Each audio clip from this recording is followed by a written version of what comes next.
오늘 이야기의 첫 부분은 아브라함이 99세 때에 이렇게 시작을 하고 있습니다.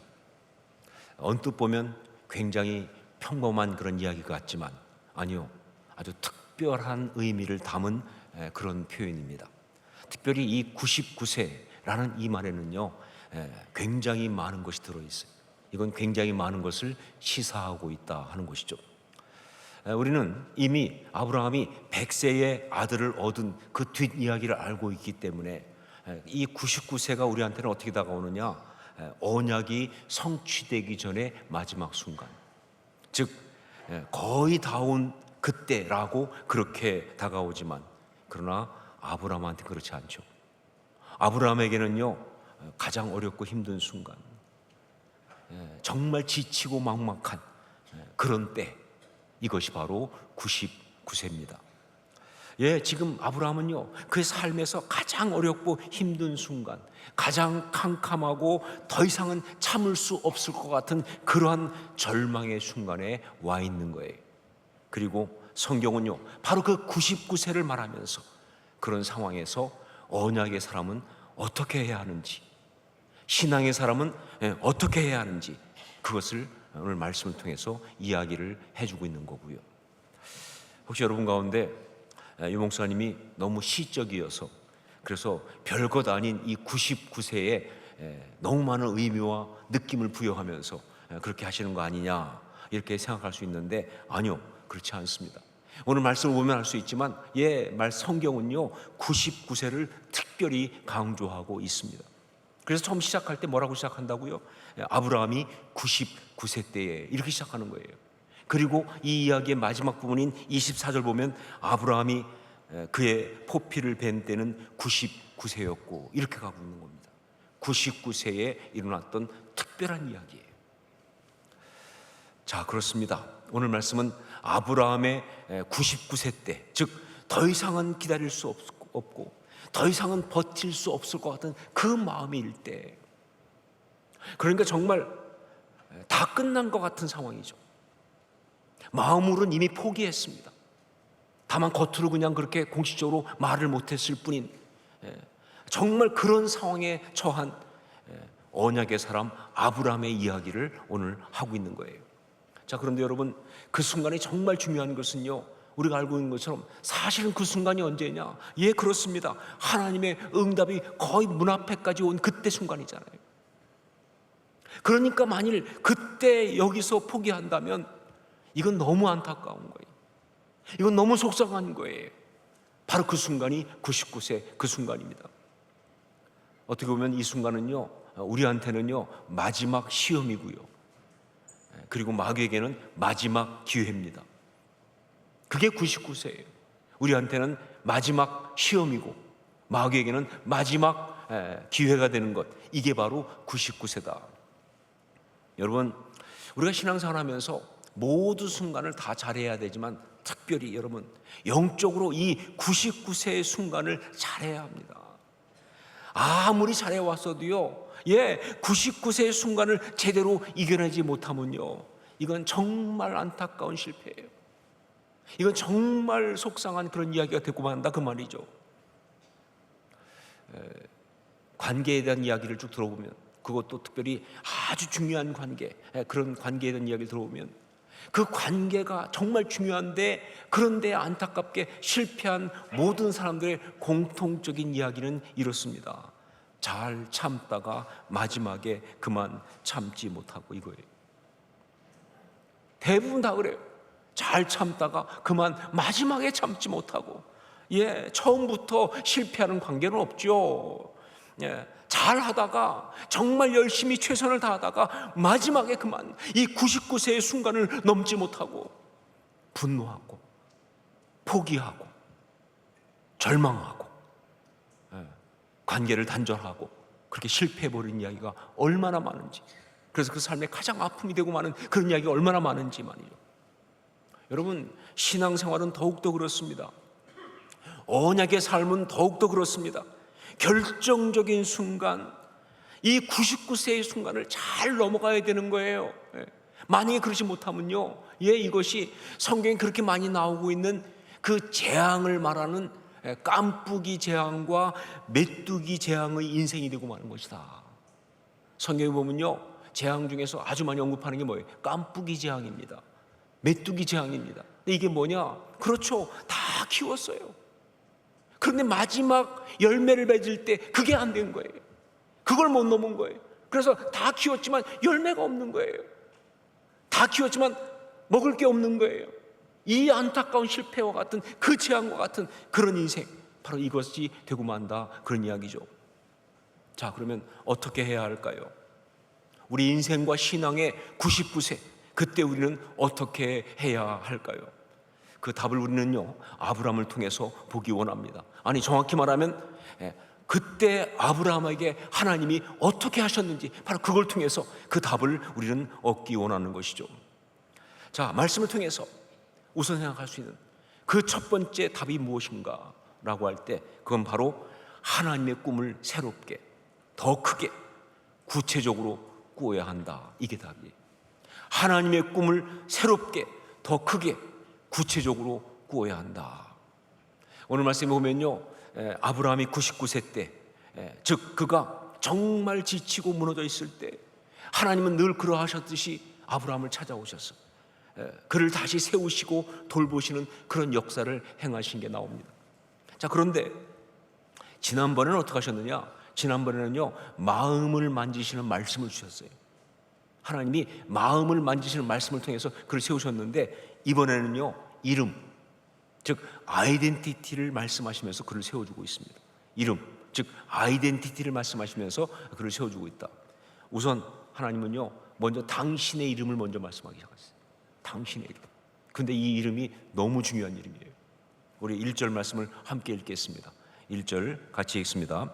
아브라함이 99세 때에 여호와께서 아브라함에게 나타나서 그에게 이르시되 나는 전능한 하나님이라.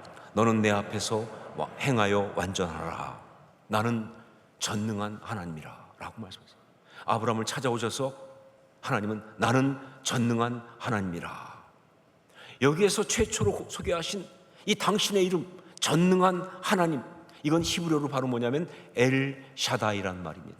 엘 샤다이, 굉장히 특별한 이름을 가진 하나님의 이름이에요. 자, 이 엘 샤다이가요, 성경에 48번이 나오는데, 그런데 여기 창세기에 아브라함부터 시작해서 언약의 삶을 살아간 사람들한테 집중적으로 나오고, 그리고 그 다음에 이어서 또 많이 나오는 것은 바로 욥기입니다. 욥기에는 무려 31번이나 나오니까 무슨 말이냐? 이 엘샤다이는요, 하나님의 언약을 받고 이 세상을 살아가면서 현실의 고난에 직면하고 그 가운데 지치고 어려운 하나님의 사람을 향한 하나님의 처방과도 같은 이름이다, 그 말이에요. 이건 그냥 이름이 아니에요. 정말 고난당하는, 언약을 받았지만 현실 때문에 지친 그 하나님의 사람을 향한 하나님의 처방과도 같은 바로 그런 이름이 바로 엘샤다이예요. 자, 이 엘샤다이, 그 뜻이 뭐냐? 전능하신 하나님이잖아요. God Almighty라고 하는 거죠. 전능하신 하나님. 그런데 그렇게 번역은 했지만 사실 이 샤다이라는 말이 무슨 뜻인지 정확히 모릅니다. 엘은 하나님인 건 맞는데 샤다이가 무슨 뜻인지 정확히 알 수가 없어요. 하지만 그 샤다이의 어떤 어원들을 추측하면서 보통 두 가지의 해석을 합니다. 첫 번째가 뭐냐? 산 같으신 하나님이에요. 엘 샤다이, 산 같으신 하나님. 이 샤다이라는 어원을 바로 산이라는 뜻의 아카드어인 사두라는 말로 보는 겁니다. 사두라는 산이라는 뜻인데 거기에서 왔다라고 보는 거예요. 실제로 그래서 그 뒤에도 보면 엘 샤다이는요, 산의 하나님이라고 그렇게 소개하기도 할 정도로 이건 굉장히 근거가 있습니다. 무슨 얘기냐? 그러니까 하나님은 산 같으신 분, 흔들리는 상황 속에서 내가 너무나 작은 것 같은데 그런데 다 버티고 서 계신 산 같으신 분, 내가 신뢰할 수 있고 내가 바라보고 의지할 분, 그런 전능하신 분, 그게 바로 엘 샤다이예요. 우리가 많이 고백하는 찬양 가사 그대로 주님은 산 같아서 여전히 그 자리에 계셔. 바로 이런 겁니다. 그 다음에 두 번째 또 하나는 뭐냐? 가슴 같으신 하나님이에요. 좀 의외죠? 가슴 같으신 하나님. 샤다이라는 말의 어원이 샤드, 가슴, 특별히 어머니의 젖가슴을 의미하는 단어에서 왔다라고 보는 겁니다. 그러니까 이 엘샤다이는요, 자녀의 모든 필요를 공급하시는 그 전능하심이에요. 예, 그 자녀의 그 모든 필요를 공급하시는 그러한 정말 충분한 그런 어떤 전능하심, 이것을 이야기합니다. 근데 그것만이 아니고 여기엔 또 어떤 의미가 있느냐? 그렇습니다. 위기와 어려움 가운데 있는 자녀를 가슴으로 품어주시는 하나님. 예, 여러분 아시지만 자녀에게 어머니의 가슴은요, 단지 그저 젖을 먹는 그것만이 아니라 정말 아무리 무섭고 두려워도 그 가슴에 가서 안기기만 하면 끝나는, 아무리 힘들어도 그 가슴에 가서 들어가면 그 모든 것을 벗어날 수 있는, 그게 바로 어머니의 가슴이에요. 그 품에 안아주니까. 바로 엘샤다이는 그런 이미지를 말하고 있다. 그런 전능하심.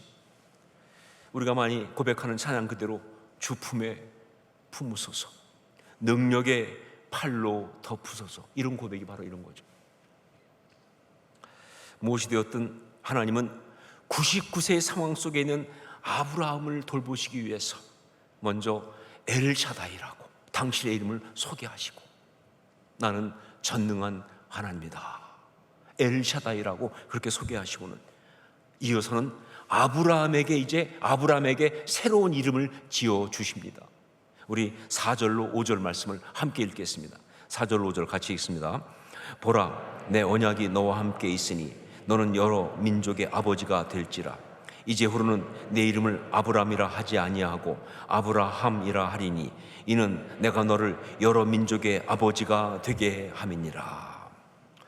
원래 이름인 아브람이라고 하는 이름은요, 높은 아버지 혹은 존귀한 아버지, 이런 뜻입니다. 그러니까 아버지를 높이는, 높은 아버지, 존귀한 아버지. 자, 그런데 하나님은 그에게 아브라함이라고 하는 새로운 이름을 주셨어요. 그런데 이 아브라함이라는 이름은 무슨 뜻이냐? 많은 무리의 아버지, 열국의 아버지라는 뜻이에요. 자, 그러니까 이 아브라함은요, 아브라함과는 전혀 다른 새로운 이름이 아니죠. 정확히 말하면요, 아브라함이라는 그 이름을 구체화시킨 거예요. 아브라함이라는 그 이름을 더 크게 확대한 겁니다. 그러니까 아브라함이라는 이름에 아주 더 크고 구체적인 그림을 그려주신 것이 바로 아브라함이에요. 여러분, 그렇습니다. 하나님이 지금 어떤 일을 하고 계시느냐? 아브라함에게 아브라함이라는 새로운 이름을 주시면서 꿈을 불어넣고 계십니다. 그에게 정말 그 이미 주셨던 그 언약의 꿈을 새롭게 더 크게 그리고 구체적으로 꿀 수 있도록 말이죠. 그렇게 지금 역사하고 계시는 거예요. 꿈을 꿔라. 내 이름을 아브라함이라 하리니 꿈을 꿔라. 이것이 바로 99세 상황에 있는 아브라함을 향한 우리 하나님의 강력 처방인 거예요. 딘 셔먼의 영적 전쟁 강의를 듣는데 거기에서 그 반대 정신, opposite spirit이라고 하는 얘기를 하더라고요. 반대 정신. 이게 뭔가 하면요, 영적 전쟁할 때, 특히 마귀가 우리를 공격할 때, 그때 그 마귀의 공격을 이기는 최고의 방법은 바로 뭐냐? 마귀가 원하는 것을 반대로 한다는 거예요. 여러분, 우리가 정말 영적 전쟁이요, 무슨 신비한 어떤 세계가 아니라 우리 마음속에서 일어나잖아요. 우리 마음속에, 우리 생각 속에 마귀가 자기가 원하는 걸 막 집어넣거든요. 자, 그런데 그것을 우리가 알았으면요, 아예 그 반대로 가는 거예요. 어느 날 정말 우울하고 아무것도 하기 싫고 힘들고 그런 마음이 들면요, 그거 마귀가 준 마음이잖아요. 어떻게 되느냐? 벌떡 일어나서 찬양하는 거죠. 찬양하다가 더 열받으면 율동도 하세요. 반대로 가는 거예요, 반대로. 정말 모든 원망이 막 생기고 이것도 원망스럽고 저것도 원망스럽고 마귀가 주는 거잖아요. 그러면 어떻게 해요? 감사를 선포하세요. 감사를 선포하세요. 그냥 원망 안 하는 것 정도가 아니에요. 감사를 선포하는 거예요. 예.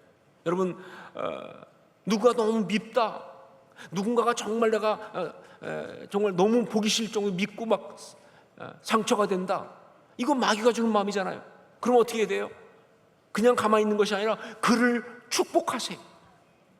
그리고 할 수만 있으면 그에게 찾아가서 사랑한다고 고백하세요. 그리고 여러분, 혹시 누가 갑자기 와서 사랑한다고 고백하면 무슨 뜻인지 아실 필요가 있어요. 이게 반대 정신이에요. 한마디로 말하면 마귀의 입장에서 보면 감당할 수 없게 하자, 그 말이에요. 그야말로 마귀의 입장에서 본다면 영적 마카파가 되자, 영적 또라이가 되자. 이것이 바로 반대 정신이에요. 자, 그런데 여러분, 이 반대 정신은요, 영적 전쟁만이 아니라 우리 신앙 전반에 있습니다. 특별히 하나님께서 우리 심령을 살리시고 세울 때, 이 반대 정신의 원리를 너무 많이 사용하세요. 자, 보세요. 여기 아브라함의 경우도요, 지금 자녀가 단 한 명도 없어서 그 마음이 이렇게 무너지는 거예요. 그런데 나이는 99세가 되었습니다. 벌써 너무 지친 거예요. 정말 소망이 끊어져 버린 거예요. 그런 상황인데 하나님은 그에게 오셔서 그냥 뭐 자녀를 한 명 얻을까 말까 뭐 이런 소망을 주는 것이 아니라 열국을 꿈꾸게 하시는 거예요. 그 너로부터 열방이 생기고, 열방이 정말 퍼져나가는 많은 민족이 나오는, 그런 너는 열국의 아비, 너는 열방의 아비가 될 것이라는 그 꿈을 막 불어넣으시는 거예요. 이것이 하나님의 역사입니다. 이것이 바로 하나님께서 지친 당신의 사람들을 세우시는 전형적인 방법 중에 하나다. 제가 신대원 시절에 알았던 한 목사님이 계시는데, 그분은 공업부 고등학교 나오셔가지고 바로 이제 사업을 시작하셨어요. 그래가지고 일을 하셔가지고 건축 계통의 일을 하면서, 그러면서 돈도 좀 잘 벌고 잘하고 계셨어요. 그러면서 교회의 집사로 잘 섬기고 있었는데, 그런데 이분이 어느 날 특별한 어떤 일로 이제 하나님의 부르심을 받으면서 그 사업을 다 정리하고 40대 이후에 신학교를 갔습니다. 가서 목사가 된 거예요. 자, 그런데 이분은요, 목사가 될 때부터 늘 기도하기를 하나님이 부르시는 곳으로 간다 라고 하는 그것이 있었기 때문에 목사가 됐는데 제일 처음 오라고 하는 곳을 무조건 간다, 이런 원칙이 있었어요. 근데 그때 제일 처음 그를 부른 것이 강원도 양양 외곽의 시골에 있는 교회였어요. 가본 적도 없는. 하지만 처음 부른 곳이 그곳이니까 거기 갔습니다. 가보니까 정말 기도 안 차더라. 기가 막히더라 그 말이에요. 일단 뭐 교인이라고는 나이 드신 분 한 20여 명 계시는데, 더군다나 교회가 있었는데 그게 또 무너져가지고 그 앞에 있는 비닐하우스에서 예배를 드리고 있는 그런 상황에서 정말 아무것도 할 것이 없고, 앞으로 뭐 교회가 잘 될 수 있는 어떤 가능성도 안 보여. 사람이 없으니까 일단 정말 황당한 곳에 그가 첫 목회지를 간 거예요. 그런데 이분은요, 정말 하나님이 미리 준비시킨 것이 있어요. 뭐냐? 이분은 그 신학교 다닐 때부터 어떤 걸 갖고 있었냐면, 소위 말하면 종놈 신학을 갖고 있었어요. 종놈 신학. 그분이 어떤 은혜 받았는지 모르겠지만 그렇게 정리했더라고요. 자기가 주의 종이 딱 되려고 하는데, 목사가 된다는 건 주의 종이 되는 거잖아요, 그렇죠? 그런데 어떤 날 이런 깨달음이 왔다는 거예요. 종 다음에는 무슨 자가 붙느냐, 종 다음엔 무슨 자가 붙어야 어울리느냐. 많은 경우 교회에서 주의 종님께서 그러는데 이건 완전 언어 파괴입니다. 종 다음엔 닌자가 붙을 수가 없어요. 종 다음엔 뭐가 붙어야 돼요? 놈자가 붙어야 되는 거예요. 그래서 그때 이분은 자기는 종놈이다, 내가 목사가 되는 것은 종놈이 되는 것이다 라고, 그러니까 뭐 대접받을 생각은 아예 없는 거예요. 뭐 유명해지고 관심 없어요. 그래서 자기는 종놈이라고, 아주 그냥 교인들한테도 나를 종놈이라고 부르라고 그렇게 얘기하는 거예요. 그러다 보니까 그냥 자동적으로 그 사모님은 종년이 돼가지고 사모님은 굉장히 좀 불만이 있으시더라고요. 그러니까 이분은 그 어려운 자리에 갔는데 전혀 갈등이 없어요. 하나님 보내신 거니까 그냥 난 섬긴다. 그런데 하여간에도 할 게 없어요. 너무 무너져 있으니까 뭐 할까? 그러는데 그때 하나님께서 주신 마음이 교회를 건축하라. 그래서 하나님께 하나님 뭐가 있어야 건축을 하지요? 뭐 돈이 있습니까? 뭐 사람이 있습니까? 뭐 뭘 건축하냐? 근데 하나님께서 너 그동안 해온 거 있지 않냐? 그냥 너 혼자서 지어봐라 한번. 그래서 이분이 혼자서 교회 건축을 시작했어요. 뭐 어떤 갖고 있는 모든 걸 좀 동원해가지고 재료 좀 사가지고 땅 파고 준비하면서 하여간 혼자서 교회를 건축을 하기 시작한 거예요. 그런데 결국은 뭐예요? 그게 쉽지 않죠. 열심히 했지만 하다 보니까 지친 거예요. 더구나 물질이 전혀 재정이 준비가 안 됐으니까 더 힘들고, 사람들은 도와주지 않고, 도와주지 않는 정도가 아니라 사람들이 오히려 상처를 주니까 왜들 그런지 모르겠어요. 아니 도와주지 못할 거면 가만히라도 있지 말이죠. 그냥 말로 뭐 시골에 교회를 지어서 못하냐는 둥, 왜 그렇게 교회를 크게 지으려고 하느냐는 둥, 교회를 짓는다고 올 사람이 있겠냐는 둥. 심지어 저 목사님이 그냥 자기 취미 활동하는 거다 막 이래가면서 막 말들 해야 되니까 너무 상처를 받으니까 몸도 지치고 마음도 지치고 완전히 무너졌어요. 그야말로 99세에 들어간 거. 그래서 이분이 그 교회 임시 교회당 쓰고 있는 그 비닐하우스에 가서 주저앉아서 금식기도를 시작한 거예요. 그런데 금식기도 하는데, 그런데 그때 성령께서 말이죠, 하나님께서 따르게 역사하신 게 아니라 꿈을 꾸게 하기 시작하셨어요. 그것도 어떤 꿈이냐? 교회에 대한 꿈을 꾸기 시작한 거예요. 지금 교회를 짓지 못해서 지금 완전히 주저앉았는데 막 주님께서 마음속에 그 교회를 바라보게 하시는데, 원래 계획은 1층하고 중간층까지만 지으려고 했던 거예요. 한 2층 채 안 되게끔 이렇게. 그런데 하나님이 보여준 그림은 3층짜리를 보여주신 거예요. 그것도 3층에다 뭘 지으냐? 거기서 보면 바다가 좀 저 멀리 보이는데 바로 그 바다가 보이는 쪽으로 카페를 만들으라고. 3층에. 아니 거기 카페 올 사람이 누가 있다고 카페를 만들어요? 카페를 만들고 소그룹실을 만들고 막 그러면서 어떤 비전이냐면 거기에 젊은이들이 꽉 들어차가지고 카페에서 뭐 차 마시고 이야기하고 교제하고 소그룹실에서 성경 공부하고 막 이런 그림 보여주는데 가슴이 벅찬 거예요. 사실 기가 막히죠. 젊은이라고는 하나도 없는데 지금. 그런데 그 꿈 비전을 주는 순간 이분이 거기서 벌떡 일어섰어요. 그때 깨달은 겁니다. 아, 돈이 없는 것이 아니라 열정이 없었던 것이구나. 내가 지친 이유는 꿈을 잃어버렸기 때문이구나. 예, 그렇습니다. 여러분, 우리가 살아가면서 겪는 모든 고난의 이유는 꿈을 잃어버린 것 때문이에요. 열정을 잃어버린 것 때문에 그런 겁니다. 그래서 그렇게 힘든 거예요. 그래서 그렇게 뻑뻑한 거예요. 관계가 어려운 거예요. 꿈을 잃어버렸으니까, 열정이 없으니까 삶이 짜증나는 거예요. 내가 꿈을 잃어버렸구나. 내가 열정을 잃어버렸구나. 그래가지고 그냥 주신 꿈을 받아들이면서 일어서가지고 나와서 다시 건축을 시작한 거예요. 근데 놀라운 게 뭐냐? 자기가 다시 건축을 시작하니까 하나님이 정말 어디서 오는지 모르는 사람들을 동원하셔서 후원을 시작하신 거예요. 자기가 뭐 어떤 교회에다가 무슨 뭐 후원 편지 낸 적 한 번도 없는데 전국 어디에서 알고 말이죠, 교회 건축에 헌금들을 보내오는데 건축할 수 있을 만큼 딱 필요한 것만큼 보내주시는 거예요. 역사하시는 거예요. 그래서 그 교회를 다 짓게 된 거죠. 그런데 더 놀라운 게 뭐냐? 교회를 막 그렇게 짓고 있는 중에 어떤 소식이 발표됐느냐? 관동대학교의 양양 캠퍼스가 그쪽으로 온다는 발표가 났어요. 관동대학교가 강릉에 있는데 지금은 캐톨릭 관동대학으로 바뀌었지만 그 원래 기독교 대학 그 재단이거든요. 근데 양양에다가 의대와 몇 가지 해서 캠퍼스를 만든다고 하는 발표가 나온 거예요. 그리고 건축한 다음에 한 몇 년 뒤에 진짜 그 관동대학교 양양 캠퍼스가 거기 세워졌어요. 학생들이 굉장히 많이 왔어요. 근데 문제는 뭐냐? 학교는 다 준비가 됐는데 주변에 갈 데가 없어요. 다 논밭밖에 없으니까 결국 카페는 유일하게 하나밖에 없어요.